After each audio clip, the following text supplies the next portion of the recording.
Hello. In this presentation, we will introduce shear force and bending moment diagrams that are used for the design of members. We'll start off with a discussion of the sign conventions that are used for internal shear forces and bending moments. Then we'll use a method of sections to plot the internal shear force and bending moment over the length of an example beam. Next, we'll examine theoretical relationships between applied loads, internal shear forces, and internal bending moments by evaluating equilibrium equations associated with a differential beam element.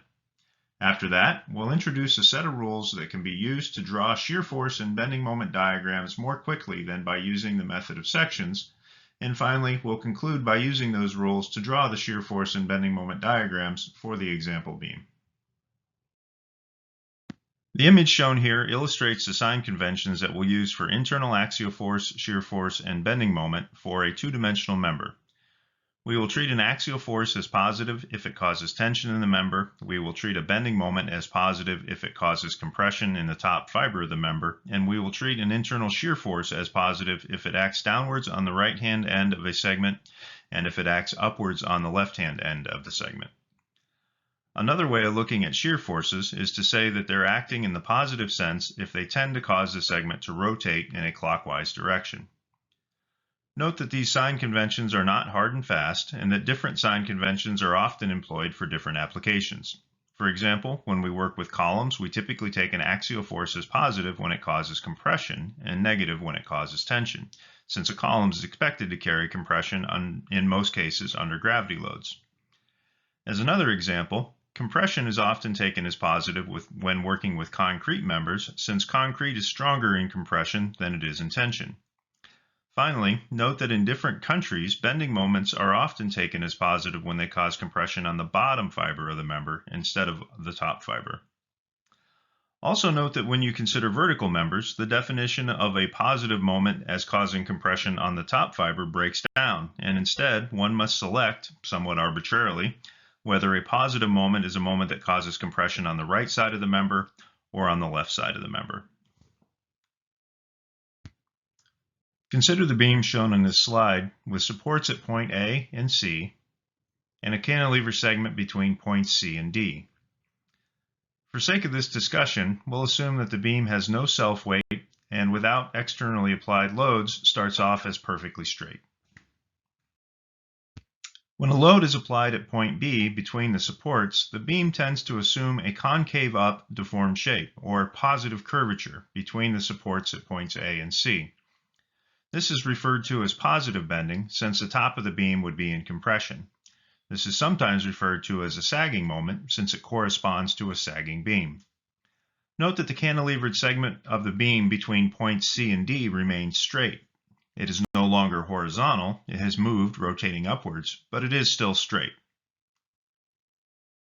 On the other hand, when a load is applied at point D, at the cantilevered end of the beam tends to create a concave down deformed shape, or negative curvature, over the entire length of the beam.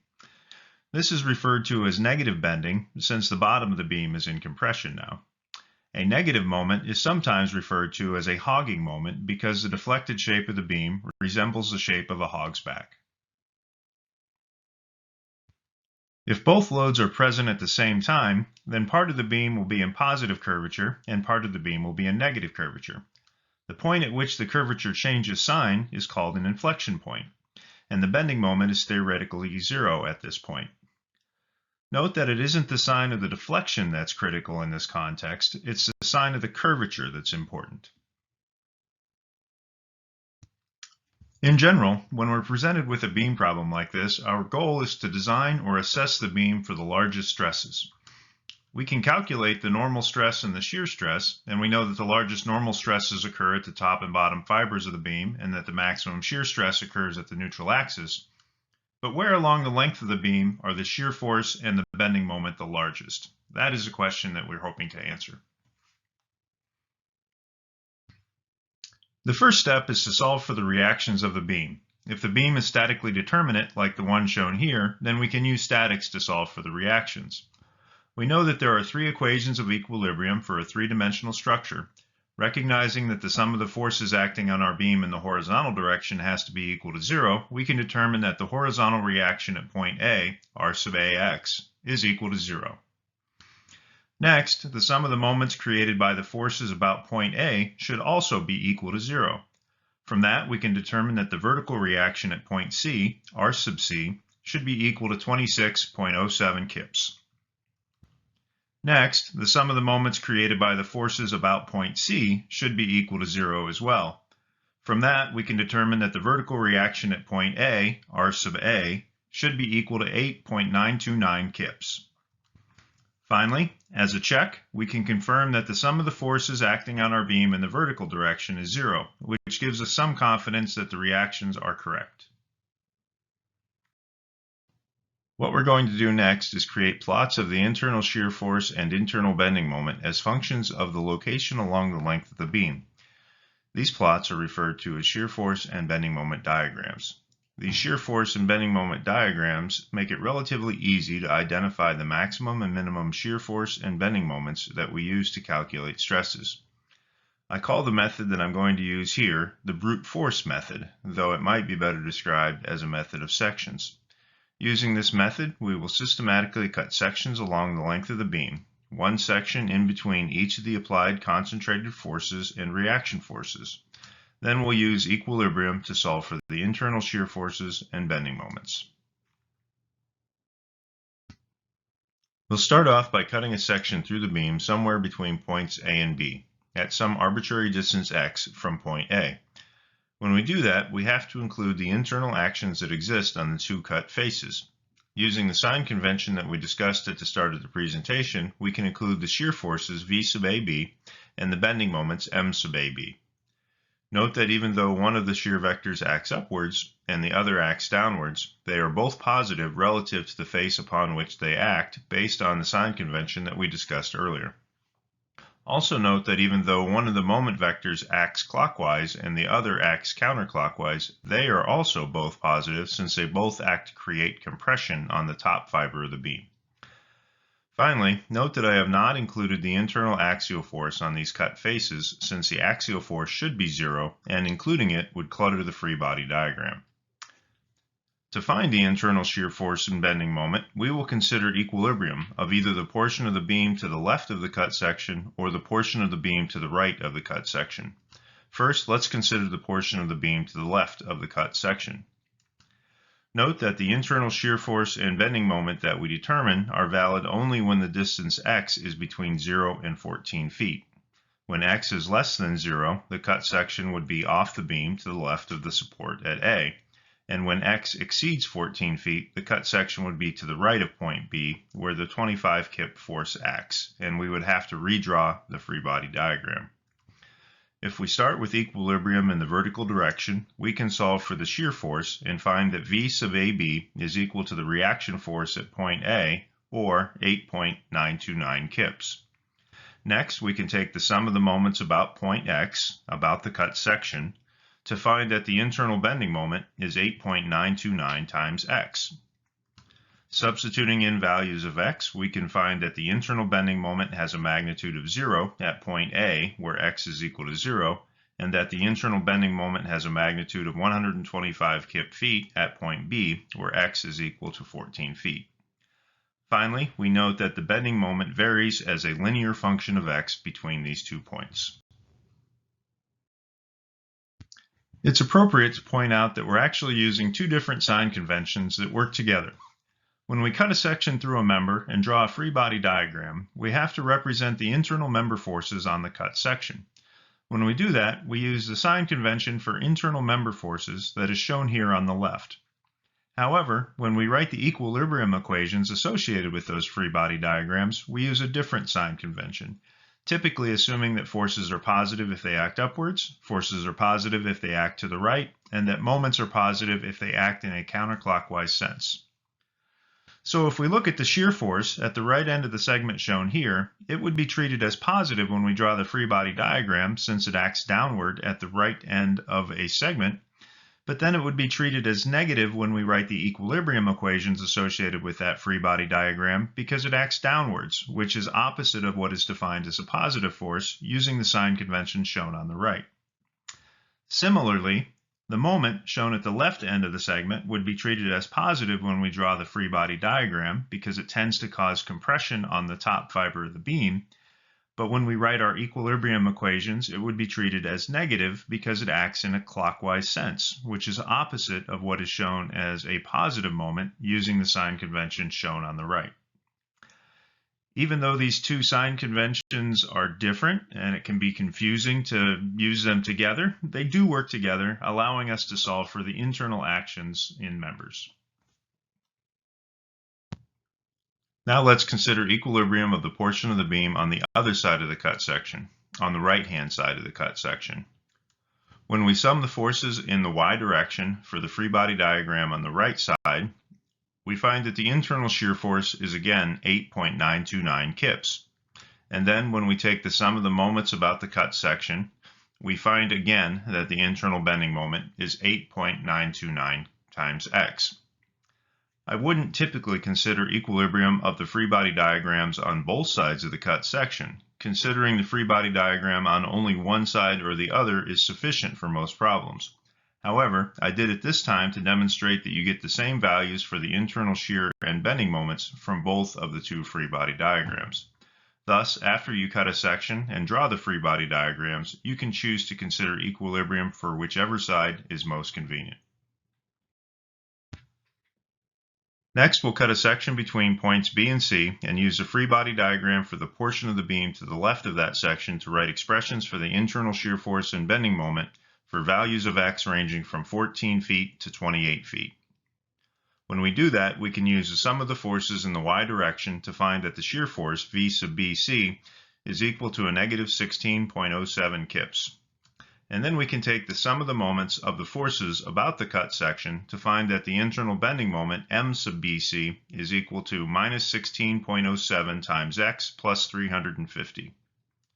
Substituting values of x into our equation for bending moment, we find that the internal bending moment has a magnitude of 125 kip feet at point B, where x is equal to 14 feet, and that the internal bending moment has a magnitude of negative 100 kip feet at point C, where x is equal to 28 feet. Finally, note that the bending moment varies as a linear function of x between these 2 points. Finally, we can cut a section between points C and D and solve for the internal shear force and bending moments in the last segment of the beam for values of x ranging from 28 feet to 38 feet. In this case, it's more convenient mathematically to consider the portion of the beam to the right of the section since it has fewer forces acting on it than the portion of the beam to the left of the section. Starting with the sum of the forces in the y direction, we can find that the internal shear force is equal to 10 kips, and then we can take the sum of the moments of the forces acting about point x on the cut section to find that the internal bending moment is equal to 10x minus 380.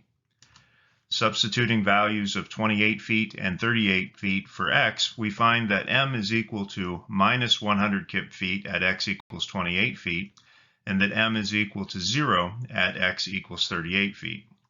Finally, we note that the moment again varies as a linear function of x over this range. Next, if we plot the values of the shear force over the entire length of the beam over the range of x equals 0 to x equals 38 feet, we end up with a shear force diagram that is shown here. Similarly, if we plot the bending moment over the entire length of the beam over the range of x equals 0 feet to x equals 38 feet, we end up with a bending moment diagram that is shown here. When we look at both the shear force diagram and bending moment diagram at the same time, it is easy to find the maximum and minimum values that we would use for design. For example, we would likely design for a maximum positive bending moment of 125 kips at point B and a maximum negative moment, or a minimum moment, of negative 100 kip feet at point C. With respect to shear, we could design for a maximum value of 10 kips between points C and D, but we would probably design for a shear force of 16.07 kips between points B and C. In many cases, considering the largest absolute value of shear force is more critical than considering the maximum positive and maximum negative values like we do with the bending moment. I call the method that we just used for drawing the shear force and bending moment diagrams the brute force method. Using this approach, we cut sections in between each of the applied point loads and reaction forces. Then we use equilibrium to solve for the internal shear force and internal bending moment as functions of x. While using a brute force approach to draw shear force and bending moment diagrams technically works, it can be quite tedious, especially for beams with complex geometries and beams subjected to complex loadings. If you'll bear with me as I work through a bit of theory, we can derive some rules that will allow us to draw these diagrams much more quickly. Consider a free body diagram of a beam segment with a differential length dx like the one shown here. We'll assume that this beam is subjected to a distributed load, W, that acts upwards to be consistent with our positive y-axis. For sake of this derivation, that load doesn't have to be uniformly distributed. Since this beam segment has a cut section on each end, we have to include the internal actions on both of those sections in order for this to be an accurate free body diagram. The internal shear force acts upwards on the left-hand end of the segment and acts downwards on the right-hand end of the segment. The magnitude of shear at the left end will be taken as V, but over the small length of the segment, dx, the internal shear force changes ever so slightly so that the magnitude of the internal shear force on the right end is V plus dV. Or in other words, it's equal to the shear at the left end, V, plus a small change in shear, dV. We'll also include the internal bending moments on the cut sections of the free body diagram, both acting to create compression in the top fiber of the beam. The magnitude of the internal bending moment at the left end will be m, but the internal bending moment changes ever so slightly over the small length of this segment, dx, so that the magnitude of the internal bending moment on the right end is m plus dm. Or, in other words, it's equal to the moment at the left end, m, plus a small change in moment, dm. Next, we'll consider equilibrium of the differential beam element. Summing the forces that act in the y direction, we have V acting upwards at the left end, we have V plus dV acting downwards at the right end, and we have W acting upwards over the length of the segment with a magnitude of W times dx. From this equilibrium equation, we can observe that dV must be equal to W times dx, or that the change in shear over the length of the segment must be equal to the load acting on the segment. If we rearrange this equation, we can write that dV dx equals W, which means that the slope of the shear force diagram at any point is equal to the magnitude of the load. And by taking the integral of that equation, we can also write mathematically that the change in shear between 2 points I and j is equal to the magnitude of the loading between those 2 points I and j. Next, we'll consider rotational equilibrium by taking the sum of the moments about the left end of the segment, considering clockwise moments to be positive. Note that we assume that the concentrated equivalent of the distributed load W acts at mid-length of the segment. This equation can be simplified first by recognizing that the positive and negative values of m cancel out, and then by disregarding the higher order differential terms dV times dx and dx squared. From this, we can observe that dm must be equal to v times dx, or that the change in internal bending moment over the length of the segment must be equal to the moment created by the shear force, V, acting over the length of the segment, dx. If we rearrange this equation, we can write that dm dx is equal to V, which means that the slope of the bending moment diagram at any point is equal to the magnitude of the internal shear force. And by taking the integral of that equation, we can write mathematically that the change in internal bending moment between 2 points I and j is equal to the area under the shear force diagram between those 2 points I and j. Okay, let's take that theory and combine it with some general observations to develop a series of rules to help us draw shear force and bending moment diagrams quickly. The first rule is that we're always going to work from left to right. We start at the left end of the beam and work towards the right end of the beam. The second rule is that we're always going to work from left to right. No matter how often I say it, there's always someone who wants to work in the opposite direction, and it just doesn't work that way. The third and the fourth rules are that the internal shear force and internal bending moments are always zero at free ends of beams. That applies to both of these cases where there is a free end to the right of the roller support and at the free end of the cantilever beam. Rule number 5 is that the internal bending moment must be equal to 0 at pinned ends of beams. That means that for the simply supported beam shown here on the left, that the bending moments at both ends of the beam have to be 0. For the beam shown here on the right, however, the bending moment at the left end is 0 since that is a pinned end, but the bending moment at the other support is not necessarily 0 since this isn't a pinned end. The right end of the beam is a free end, but we covered that earlier under rules number 3 and 4. Rule number 6 is that the bending moment at an internal hinge or pin also has to be 0, and that is illustrated here with these two beams. Rule number 7 is that a concentrated force acting on the beam will result in an instantaneous change in the shear force diagram with a change in shear equal to the magnitude of the applied force. When you're working from left to right, a downward acting concentrated force on the beam creates a negative change in shear on the diagram, and an upward acting concentrated force on the beam creates a positive change in shear on the diagram. A concentrated force acting on the beam creates a kink in the moment diagram. Rule number 8 is that a concentrated moment acting on the beam will result in an instantaneous change in the bending moment diagram with a change in bending moment equal to the magnitude of the applied moment.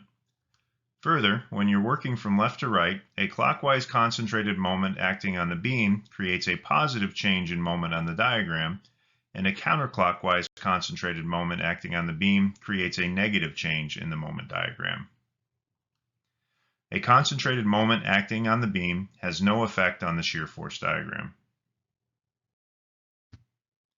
Rule number 9 is that the change in shear between 2 points A and B, delta VAB, is equal to the area under the load diagram between those 2 points A and B. The shear force diagram is fundamentally the integral of the loads acting on the beam. Thus, if we evaluate that integral over a definite length, we can write that delta VAB is equal to the integral from A to B of W times dx. Or in other words, that the change in shear between 2 points A and B is equal to the area under the load diagram between those 2 points A and B. Since the shear force diagram is fundamentally the integral of the loads acting on the beam, the curve representing the shear force diagram at any point should be one order higher than the curve representing the load diagram at that same point. For example, if you have a uniformly distributed load acting on the beam, that represents a constant or zeroth order curve. Integrating that would result in a first order curve, thus the shear force diagram resulting from a uniformly distributed load should be linear. Inversely, the loads acting on the beam are fundamentally the derivative of the shear force diagram. Thus, the slope of the shear force diagram at any point is equal to the magnitude of the load acting on the beam at that same point. The last rule, rule number 10, is that the change in bending moment between 2 points A and B, delta M AB, is equal to the area under the shear force diagram between those 2 points A and B. The bending moment diagram is fundamentally the integral of the shear force diagram. Thus, if we evaluate that integral over a definite length, we can write that delta MAB is equal to the integral from A to B of V times dx. Or in other words, that the change in bending moment between 2 points A and B is equal to the area under the shear force diagram between those 2 points A and B. Since the bending moment diagram is fundamentally the integral of the shear force diagram, the curve representing the bending moment diagram at any point is one order higher than the curve representing the shear force diagram at that same point. For example, if there is a uniform load acting over some portion of the beam, the shear force diagram will be linear over that portion of the beam, and the bending moment diagram will be parabolic over that portion of the beam. Since the shear force diagram is fundamentally the derivative of the bending moment diagram, the slope of the bending moment diagram at any point is equal to the magnitude of shear at that same point. These 10 rules for drawing shear force and bending moment diagrams are summarized on the handout shown here. You can download this handout at the URL shown in the description below this video. Now let's draw the shear force diagram for a beam using the rules that we just derived. As a first step, we have to solve for the reactions for the beam. In this case, we've already solved for those reactions, and they're shown here on the slide. For the second step, we'll start with a zero shear force off the left end of the beam. Next, moving left to right, we always move left to right when we draw shear force and bending moment diagrams, we encounter a concentrated force acting upwards at point A. This is a reaction force at point A. Per Rule 7, this creates an instantaneous change in the shear force diagram with a change in shear equal to the magnitude of the concentrated load. Still moving from left to right, we observe that there aren't any loads applied to the beam between points A and B. Thus, per Rule 9, there is no change in the shear force diagram between points A and B, and delta V AB equals 0. In step number 5, still moving from left to right, we encounter a concentrated force acting downwards at point B. Per Rule number 7, this creates an instantaneous change in the shear force diagram with a change in shear equal to the magnitude of the concentrated force. So the shear just to the right of point B is equal to the shear just to the left of point B minus 25 kips. We subtract 25 kips in this case because the load acts downwards, which is in the negative direction. In step number 6, we observe that there are no forces acting on the beam between points B and C. Thus, per Rule 9, there is no change in the shear force diagram between points B and C. In the seventh step, still moving from left to right, we encounter a concentrated force acting upwards at point C. This is a reaction force at point C.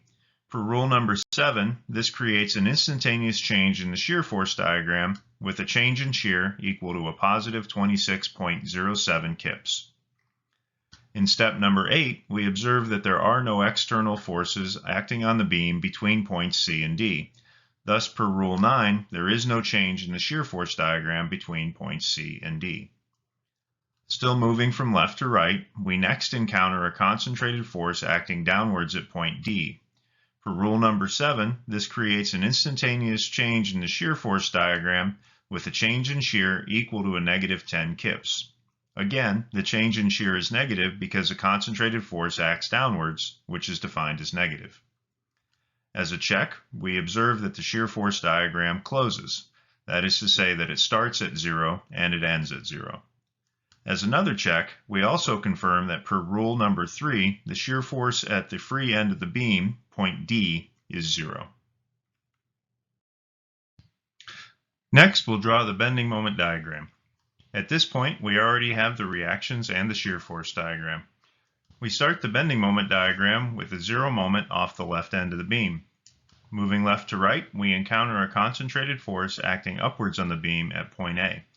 Per Rule number 7, this creates a kink in the bending moment diagram.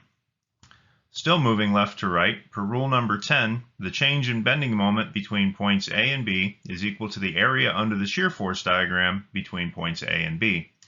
Thus, the change in moment between points A and B is positive 125 kip feet, and the moment at point B is equal to the moment at point A, which was 0, plus the change in moment between those 2 points. So the moment at point B is 125 kip feet. Since the shear force diagram is constant in this range, and since we're fundamentally integrating the shear force diagram to get the bending moment diagram, we integrate a 0th order or constant shear force curve and get a bending moment diagram that will be first order or linear in this range with a positive or upward slope. Still moving from left to right, we encounter a concentrated force acting downwards at point B. Per Rule number 7, this creates a kink in the bending moment diagram. Next, per Rule number 10, the change in bending moment between points B and C is equal to the area under the shear force diagram between points B and C. Thus, the change in moment between points B and C is negative 225 kip feet.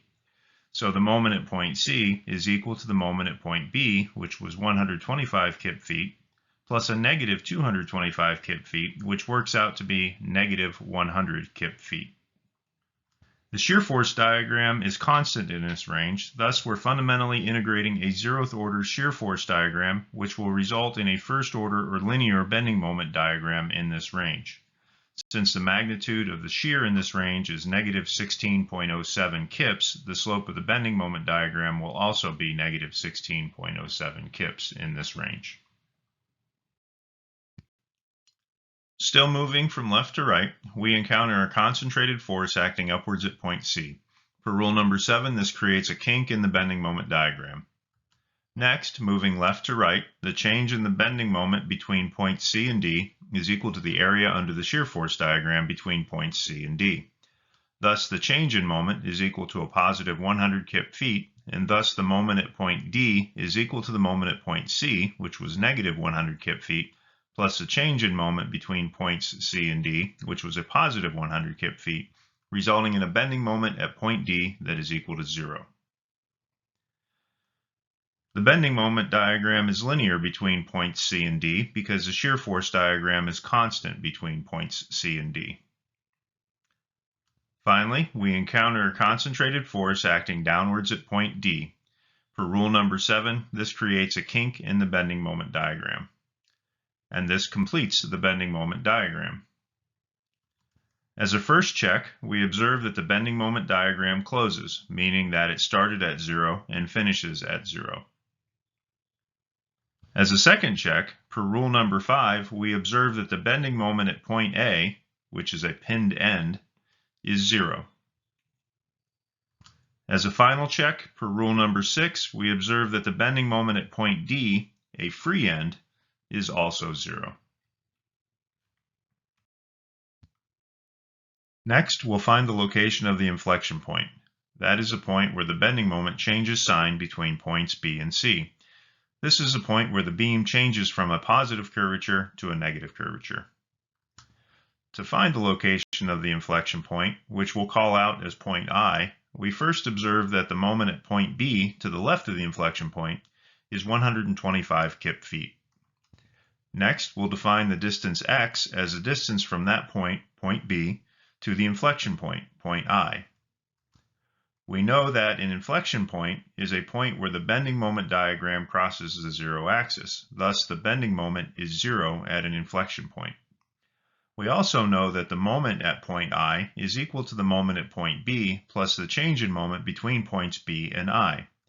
Since we know that the change in moment between 2 points is equal to the area under the shear force diagram between those 2 points, we can write that the change in moment between points B and I is equal to negative 16.07 times x.